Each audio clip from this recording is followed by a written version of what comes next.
point of the book? Is this an academic study? Well, we developed the book partly as an academic study. We do hope that it will be accessible to people who live in Soweto. But in particular, we wanted to look at questions of how people perceive class after apartheid.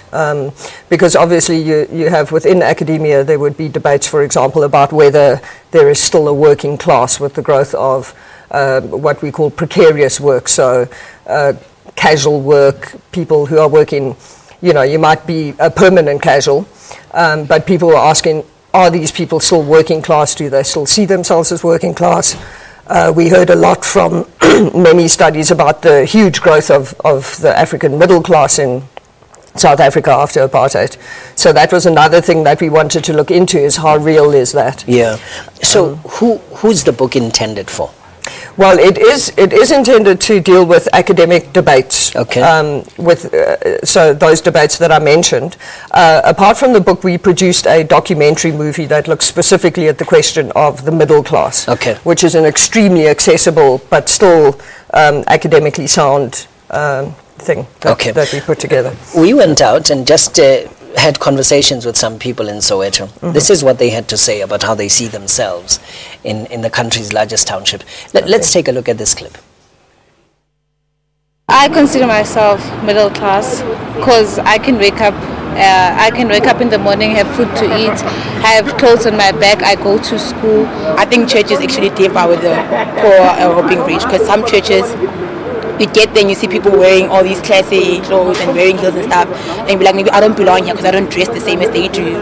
And some people in the class will be like, no, I can just go to church and just be there because people relate to me. They dress the way I dress. Poverty! Yes! Somebody that doesn't get enough money and doesn't have a home. Okay. How do you view yourself? Are you rich, poor, middle class?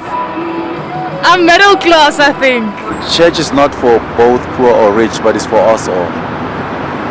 I think I consider myself as being in the middle class, and poverty in South Africa, I think it's when maybe the housing, I think I look at the housing first, because usually people from the townships, usually they don't have better housings, but then they are able to provide for themselves. So, from what was said there, is that reflected in the book? Yes, I'd say especially the first person who spoke, if you saw, she called herself middle class because she has food to put on the table, for example. And that was something that we found throughout the study, was that people's perceptions of what class they are in a township setting was very much about this concept. Affordability was what people put forward. The ability to be able to afford, or your inability to afford, was where you started from in thinking what class you were in. The other thing that we noticed, and that was particularly interesting in terms of these clips, was that the category middle class was quite a slippery category in those terms. What does it mean? Even though, you know, people consistently said middle class is still about a certain kind of affordability. But when you looked at different people, and there were a vast number of different people who called themselves middle, ranging from people who lived in shacks to someone who was a successful small businesswoman, in fact.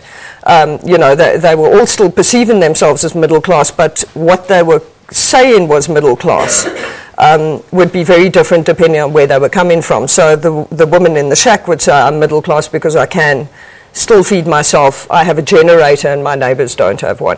Whereas the woman who was running the business would be saying, I'm middle class because I can buy what I want when I need it, I don't have to go into debt and so on. So this concept of affordability, around which people hook their concepts of class, in the case of the middle class in particular, seems to be a much more relative concept. And where we also found this was very important work done by my colleague Musa Padi, who's one of the co-authors. We found that there were a number of factors which would be leading a person to think of themselves in this way, ranged from whether your life has changed over time, so someone who went from a shack to an RDP, or language also influenced it. And going to church, what church you go to? What we found about church was, it's not research that I did personally, but which my colleague does.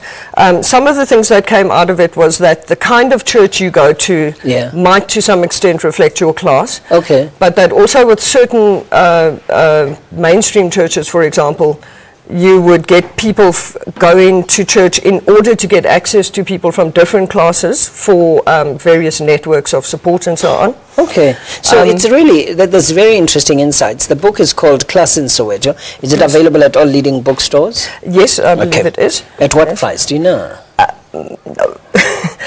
It's about 300 Rand. It's about 300 The exact price I'm not sure of. Class in Soweto, that's the name of the book. Insights about perceptions in Soweto, affordability, middle class, and a variety of other things. This is